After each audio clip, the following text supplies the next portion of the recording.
to hear is true. Only the names have been changed to protect the innocent. Dragnet.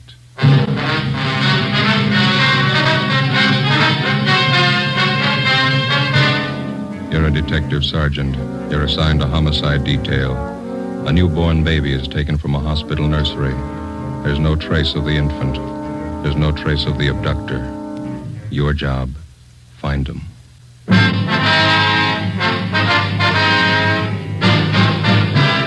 Dragnet, the documented drama of an actual crime. For the next 30 minutes, in cooperation with the Los Angeles Police Department, you will travel step by step on the side of the law through an actual case transcribed from official police files. From beginning to end, from crime to punishment, Dragnet is the story of your police force in action.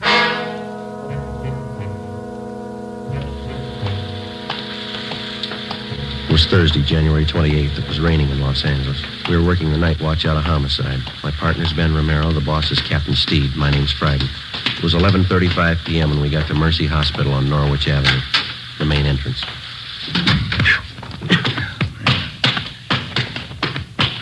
Better check at the desk. Yeah. 2B, right away, Eleanor.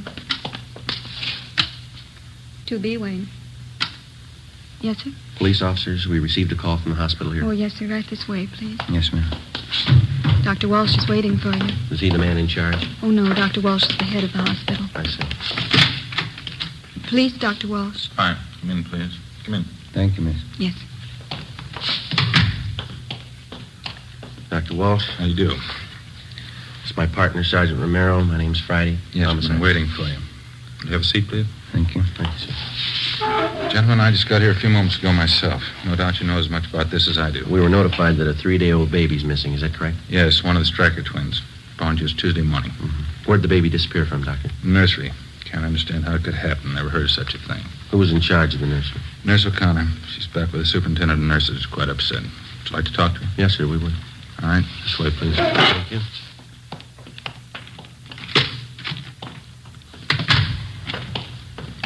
Can't understand it. How could a baby disappear like that? Have the parents been notified? Father's on his way in now. We haven't told the mother yet. Mm-hmm. When did they first notice the baby was gone? I understand it was around 11 p.m.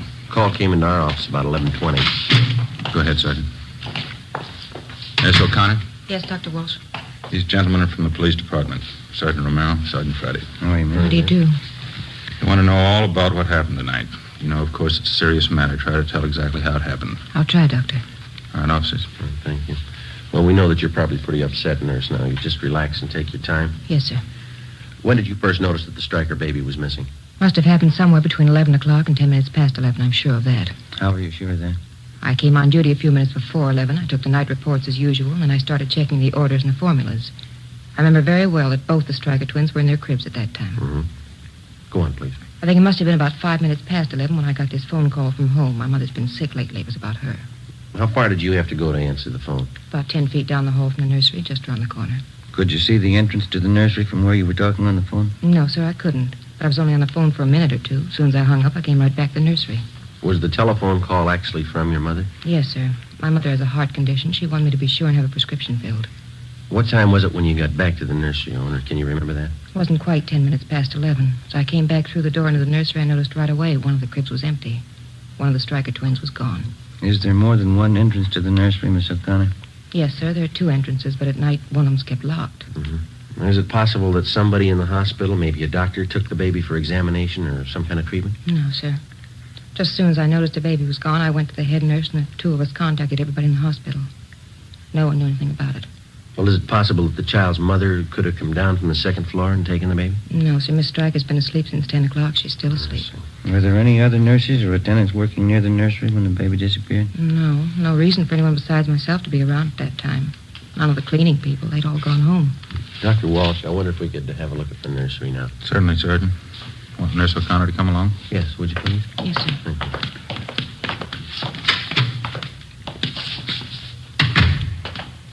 This way, gentlemen. Straight down the hall.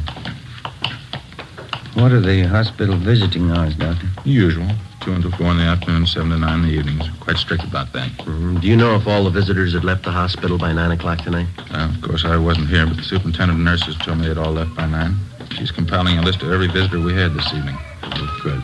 They'll all have to be checked. Nursery's right here, officers. Mm-hmm. This empty crib just inside the window here. Yes, sir. It's where the baby was. You can see it's right next to the door here. I noticed that there's no blanket in the crib. Is that missing, too? Yes, sir. The crib's just the way I found it when I came back from the telephone. I haven't touched it. Are there any marks of identification on the blanket or the clothing? Each one's stenciled Mercy Hospital. Each baby wears an ID bracelet. Doctor, I wonder if we could have that crib brought out to have it checked for possible fingerprints. Certainly, of course.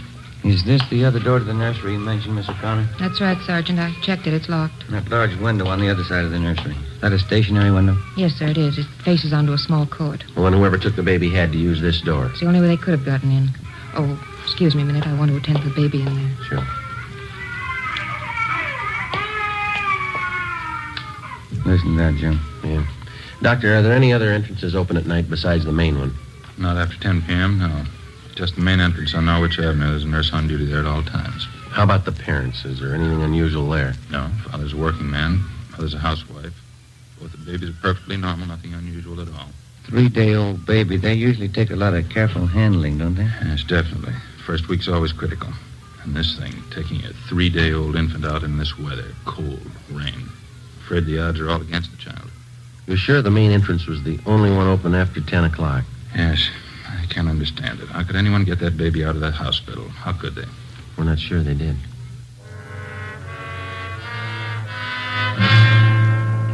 Midnight. A 3-day-old twin boy was missing from his crib in the hospital nursery. That's all we knew. We checked the list of possibilities. The baby could have been taken for ransom. Somebody wanted revenge on the Stryker family and decided on the baby as the best means. Maybe someone just wanted a child, someone mentally unsound, a maniac, a pervert. Maybe an accident had happened at the hospital. Somebody wanted to cover up. Possibly one of the parents or their families had a motive. Perhaps somebody just wanted the child dead. We called the office and got out an APB on the Stryker baby and a description of the blanket and the clothing. Details of officers were alerted at the bus depots, railroad terminals, the airports, all public transportation facilities. Steps were taken to notify doctors, hospitals, sanitariums, anybody in any place where a 3-day-old baby might be taken. The entire area around Mercy Hospital was canvassed. No information. The baby's crib was dusted for prints. No leads, no physical evidence. The investigation continued. When George Stryker, the father of the child, arrived, Ben and I met with him in the office of the hospital superintendent. Can't we let people know about it? Newspapers and the radio? We've already covered that. Stories and pictures have gone out to the papers. We've notified the radio stations. They're getting out broadcasts on it. How am I going to tell my wife? Well, sir, there's only one thing that we can promise you. We'll do everything we can to find your baby. Well, isn't there something I can do? Isn't there some way I can help? This is just a remote possibility, Mr. Stryker, but you ought to know about it. What's that? In case anybody contacts you regarding your baby, in case they make any demands on you for money or anything else, we want you to notify us immediately. What could they expect to get from us? We own our home. That's about all. We just want to cover all the possibilities, Mr. Stryker. In case any demand at all is made, don't try to deal with the people. All right? Yes, sir, I understand. Sergeant? Yeah. One of the men from homicide would like to see you outside. Sergeant will leave us. Oh, thank you, Doctor. We'll have to go now, Mr. Stryker. We'll keep you informed. All right, thank you. Joe? Yeah, I'll leave us. I think we got something back here. What's that? Cenas and I were the night watchman out back, the side of the hospital that faces on Stacy Avenue. Yeah. 2 doors back there, just off the street. One of them's open. Together with Sergeant Olivas and Dr. Walsh, the head of the hospital, we went back and examined the side door which opened onto Stacy Avenue. The latch was obviously faulty. It took only slight pressure on the door to open it. The latch, both doorknobs, and the door itself were dusted for prints. The entranceway and the immediate area were rechecked. No leads, no physical evidence. We traced an imaginary path from the open door to the nursery. We came to the conclusion that it could have been possible for an abductor to enter the hospital, make his way to the nursery, take the child from its crib in the absence of the night nurse, and leave by the same side door without being seen. Storekeepers and residents along Stacy Avenue were re-questioned. We got nowhere. When the abduction story broke in the newspaper and over the radio the next morning, the calls started to come in. People in practically all sections of the city thought that they'd seen the missing baby. Each call was carefully checked out. None of them paid off. 10 a.m. We checked back in at the office. I must be getting old, Joe. Can't seem to take these all-night sessions like I used to. Yeah, I'm pretty tired. Drank too much coffee again. I got a sour stomach. Hi. Hi, Olivas. All right. Stats office come up with that run for us yet? No, they're still working on it. How about that San Bernardino call? Yeah, they called back. They picked the woman up when she got off the bus, checked her and the baby out. The baby belongs to her. Mm-hmm. Anything else come in? All been checked out. The press called again, wanted to know if there are any new leads. Yeah. Sergeant Friday in here? Yes, sir. Can I help you? They told me in the business office to come down and see you. Surely. Come on in. Thanks. My name's Wallace. I'm the desk clerk down at the hotel on 11th Street, Bluebird Hotel. Yes, sir. I got some information. I'd like to talk to you. All right, sir. This is my partner, Sergeant Romero. Mr. Sergeant Olivas. How are you? How are you? Wallace. What's the information about? Well, I got hold of a paper this morning, read about that baby that's missing. Yes, sir. Imagine those people are pretty worried about the kid. Guess they'd like all the information they can get, huh? Looks like that hospital's in a jam, wouldn't you say? Well, what information do you have, Wallace? I guess those parents could sue the hospital if they wanted to, huh? Well, sir, all we're interested in is finding the baby. Can you help us there? Well, I don't know for sure. What are you trying to tell us? Have you seen the baby? Well, I may have. Do you happen to know if they're offering any reward for information? Well, I don't know where it'd come from. The father's a working man. Oh, don't get me wrong, Sergeant. I don't expect anything for any information I'd give, but, well, I don't make too much at the hotel. You know, if they wanted to show their gratitude in some way, just thought I'd mention it. Well, thank you, Wallace. Don't worry about that. Now, what's the information? Well, you know, I didn't mean anything by that. Anybody'd be glad to help out in a Yes, case like this. What I came in to tell you was a woman and a young baby checked in the hotel last night when I was on duty. What time? I think it was about 12 o'clock. Woman didn't have any baggage or anything, one little blanket around the kid. When I saw that story in the paper this morning, I got suspicious. Is the woman still registered at the hotel? She was when I left. That was about an hour ago. What name did she register under, you remember? No, I don't, but it's in the register. You can check it if you want. Where is the hotel? 11th and Charleston, right in the corner. I'm sure it must be the kid you're looking for. Say, I hope you haven't got me wrong. How do you mean? About the reward, you know. I don't expect anything for this. We haven't got you wrong. 5:35 a.m. It was still raining. Together with the desk clerk, Wallace, we drove to the Bluebird Hotel on 11th Street. We checked the cards at the desk and found that the woman had registered under the name of Mrs. Harold Parks. The clerk on duty told us as far as he knew she was still in the room with the baby. The room's down this way, Sergeant. Okay. This is the 116. Mrs. Parks. Mrs. Parks. You have a passkey with you, Wallace? Here you are. Thank you.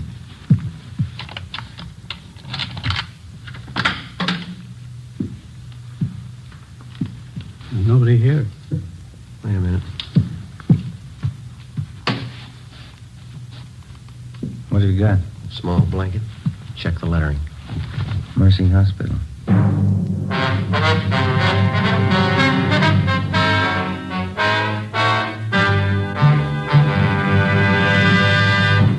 You are listening to Dragnet, authentic stories of your police force in action.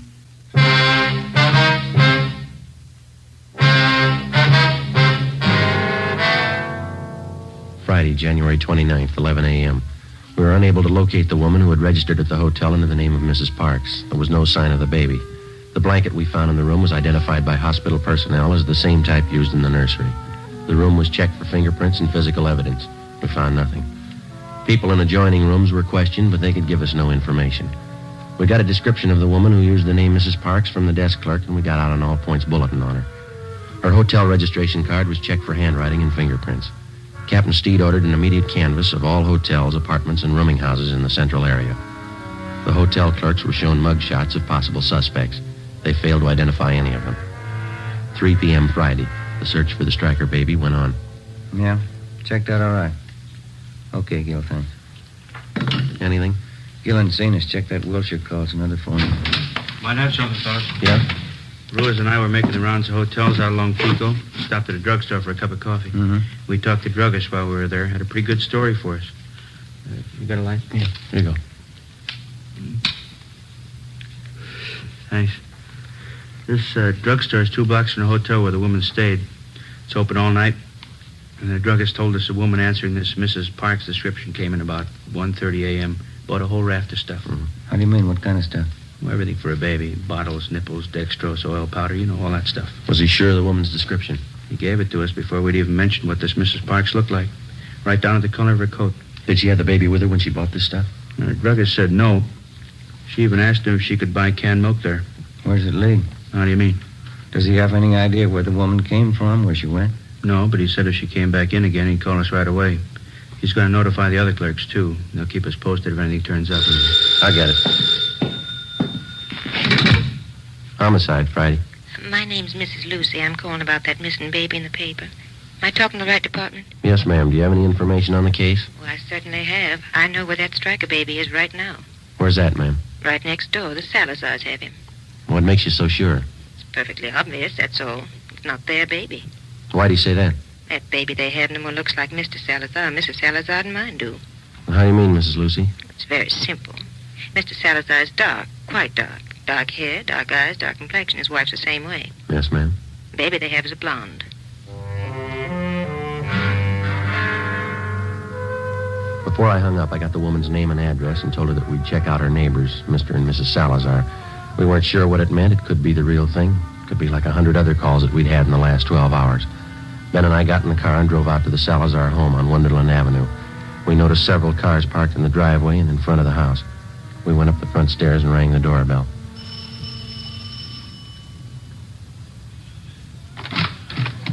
Yes, sir? Come on in, please. We'd like to speak to Mr. Salazar. Yes, sir, that's me. Come on in. Thank you. Come inside. Let me fix you a drink. You're late, huh? No, thank you. We're police officers, Mr. Salazar. I'd like to ask you a few questions. Oh? What's the matter? We making too much noise for the neighbors? No, it's not that, sir. Just like to ask you a few questions. Someplace we can talk. Well, I have to take care of the guests, you know. We have this party here. My son was baptized today, my first son. That's why we're having a party. Yes, sir. We're sorry to interrupt, but this is pretty important. It won't take very long. Well, all right. I guess they can get along for a few minutes. Back here in the kitchen. It's probably the quietest place. Fine. Back this way, officer? Fine.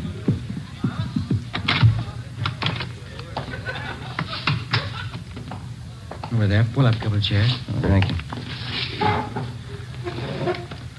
Miss Salazar, this is my partner, Sergeant Romero. My name's Friday. Homicide. Yes, sir. What's the matter? What do you want to ask me? We're investigating a case that involves a missing baby, sir. Well, the one in the paper this morning. I read about that. It's a terrible thing, isn't it? Yes, sir, it is. We've had a report that the missing baby was seen in this neighborhood. We don't know how true it is, but we have orders to check it out. Well, sure, anything I can do. I don't know how much I can help, but I can understand how that mama and papa feel. My brand new son, I know how I'd feel. How old is your son, Mr. Salazar? He's just 1 week old this afternoon.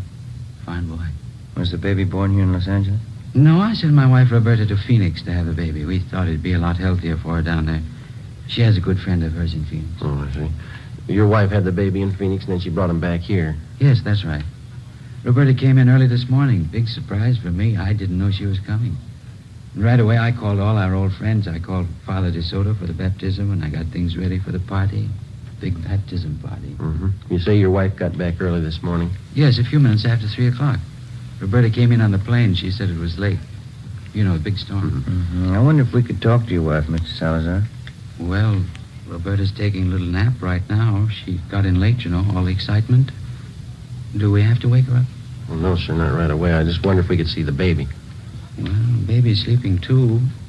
Roberta said not to go in, but... Well, if you're real quiet... Yes, sir, we'll be. Okay, he's right back. Over here.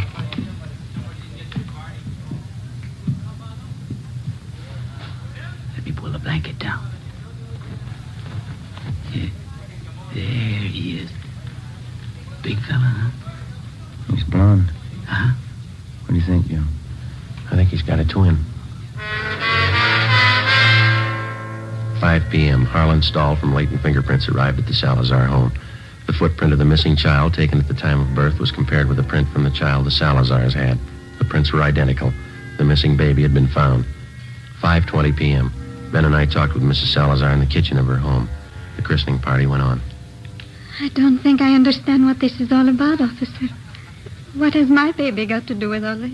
You know as well as we do, Miss Salazar. That baby in there, it doesn't belong to you. It's not yours.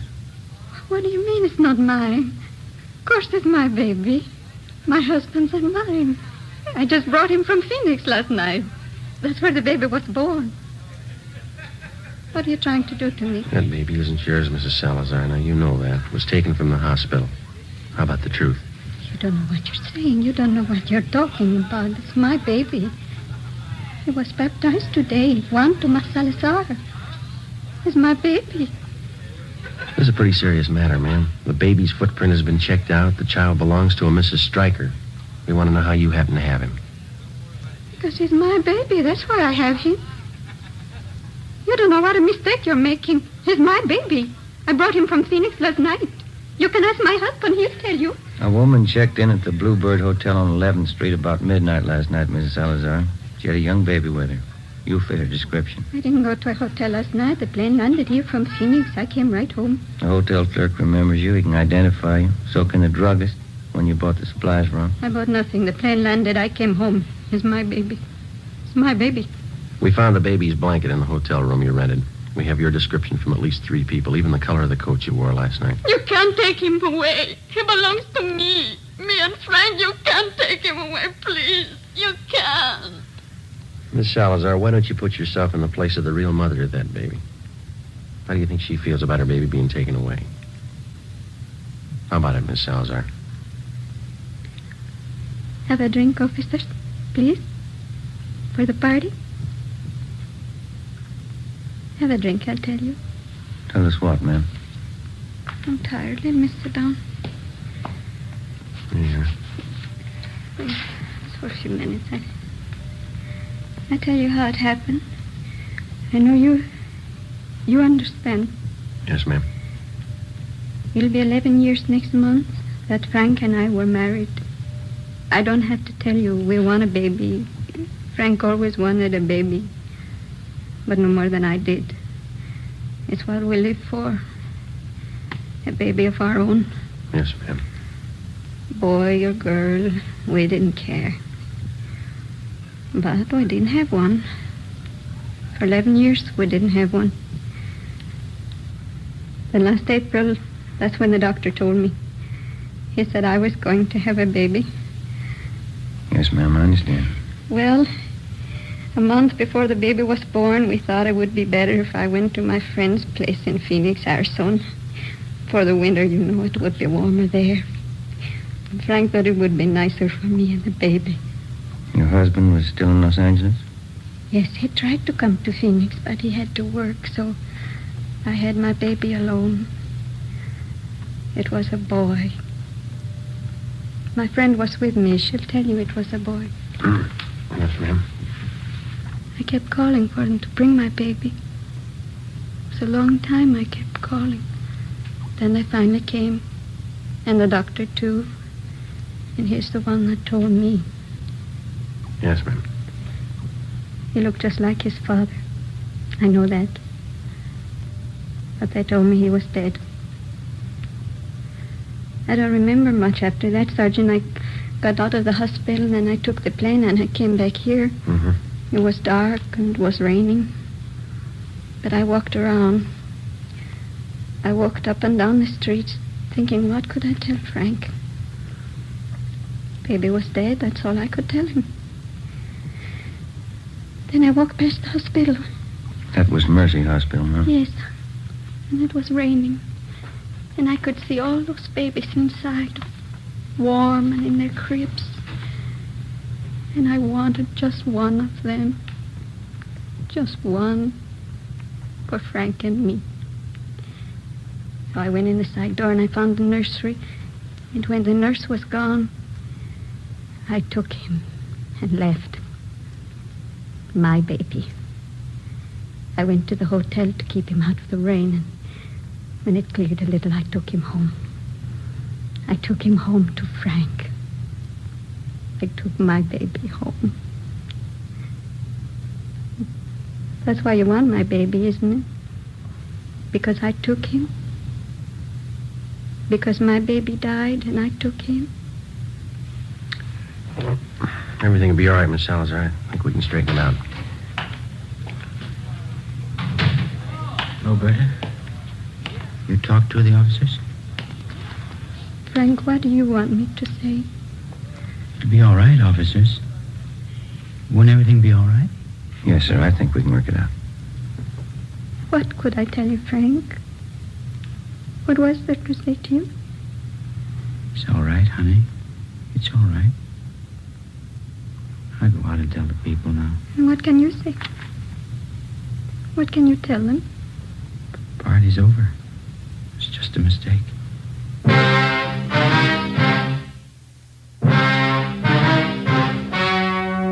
story you've just heard was true. Only the names were changed to protect the innocent. In a moment, the results of the trial. Now, here is our star, Jack Webb.